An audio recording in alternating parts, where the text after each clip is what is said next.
Learning outcome आधारित learning gap सामग्री के अंतर्गत M401 जो हमारा लर्निंग आउटकम है, जिसमें हमको जो लर्निंग आउटकम है भाग और गुणा में संबंध।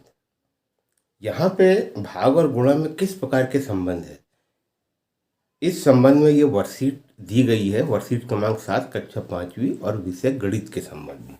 तो हमको यहाँ पे जो बताना है, भाग और गुणा में क्या कॉम्बिनेशन है, क्या संबंध है।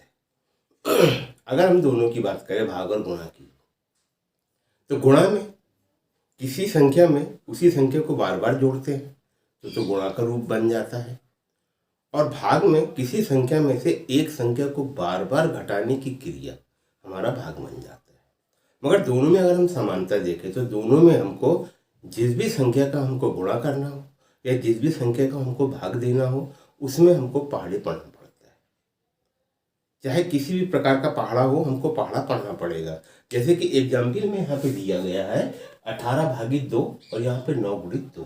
कहने का मतलब ये है कि 18 में अगर हमको भाग देना है 2 का, तो हमको 2 का पहाड़ा पढ़ना पड़ेगा।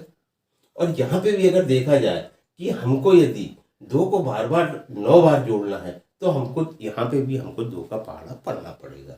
यही हमारा भाग और गुणा का संबंध है, और उसी संबंध में हमारे ये सब प्रश्न दिए गए हैं। जैसे यहाँ पर 2 × 9 18 होता है, और यहाँ पे हम 2 का पहाड़ा अगर 9 बार पढ़े तो यहाँ पे भी 2 × 9 18 होता है। तो यहाँ पे बार बार घटाने की क्रिया की जा रही है, और यहाँ पे 2 को 9 बार जोड़ने की क्रिया की जा रही है। यही इनके आपस में संबंध है।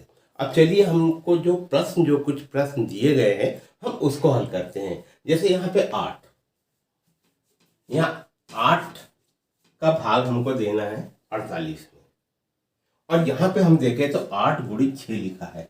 अब दोनों के आपस में क्या संबंध है। यहाँ पे 8 का पहाड़ा पढ़ेंगे तो यहाँ होता है हमारा 8 × 48, और यहाँ पे यदि हम देखें तो 6 का पहाड़ा यदि 8 पढ़े तो भी हमारा होता है 6 × 8 = 48। यहाँ पर हम देखें, यहाँ 56 है, यहाँ 7 है, तो यहाँ पे 7 का भाग यदि हम 56 में देते हैं तो यहाँ पे होता है हमारा 7 × 8 = 56, और यहाँ पर लिखा हुआ है 56 और यहाँ पर लिखा हुआ है 7। तो कहने का मतलब यहाँ क्या आएगा। तो क्योंकि हमने पहले जो प्रश्न जो किए हैं उत्तर की जांच करना, उत्तर की जांच करने में हमने बहुत सारी चीज़ें सीखे हैं कि गुणक में यदि हम गुण और गुणक का यदि हम गुणा करें तो हमको गुणनफल मिल जाता है, और उसी प्रकार से भाज्य, भागफल और भाजक, इनके भी आपस में अगर हम संबंध करें तो उससे भी हम उत्तर की जांच आसानी से कर सकते हैं। उसमें हमने वर्कशीट क्रमांक 6 में हमने देखा है। अब यहाँ 56 लिखा है, तो ये 7 का भाग हम 56 में देंगे तो यहाँ पे आ जाएगा हमारा 7 × 8 = 56।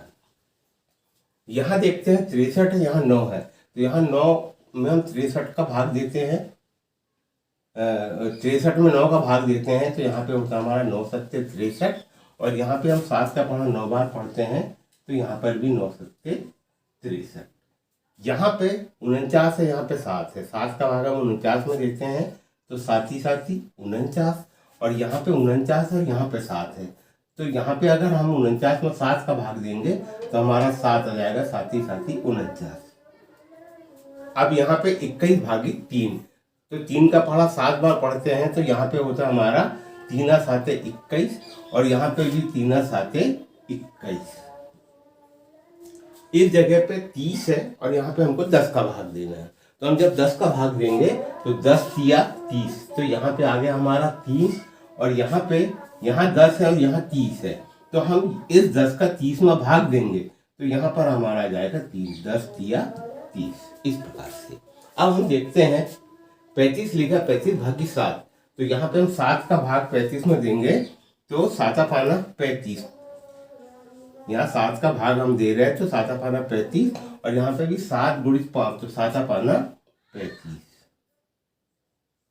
यहाँ पे 15 × 90, तो यहाँ पे 6 बार भाग जा रहा है, और यहाँ पे भी अगर हम यहाँ पे 15 का भाग अगर हम 90 में देते तो यहाँ पे भी 6 बार जा रहा है, 15 × 90, उसी प्रकार से यहाँ पे भी 15 का भाग 75 में दे रहा है, तो 15 पंचे 75, और यहाँ पे भी हमारा 15 पंचे 75।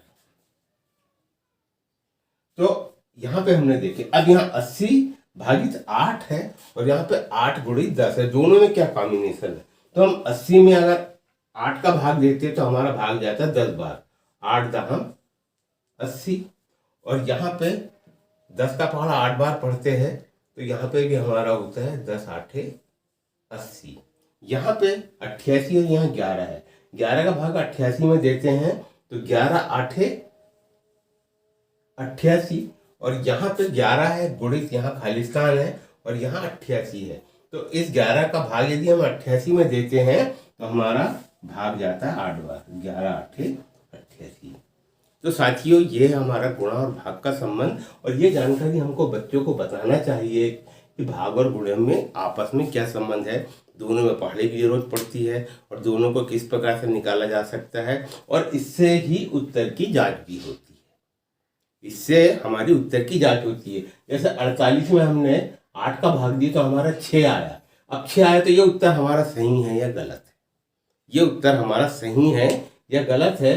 तो अगर हम 6 में 8 का गुणा करेंगे और हमारा फिर से अगर गुण जो है अगर वो आ जाता है तो हमारा उत्तर सही है। तो इससे हम बहुत सारी जानकारी बच्चों को दे सकते हैं। तो साथियों, आज के लिए सिर्फ इतना ही। नमस्कार, धन्यवाद।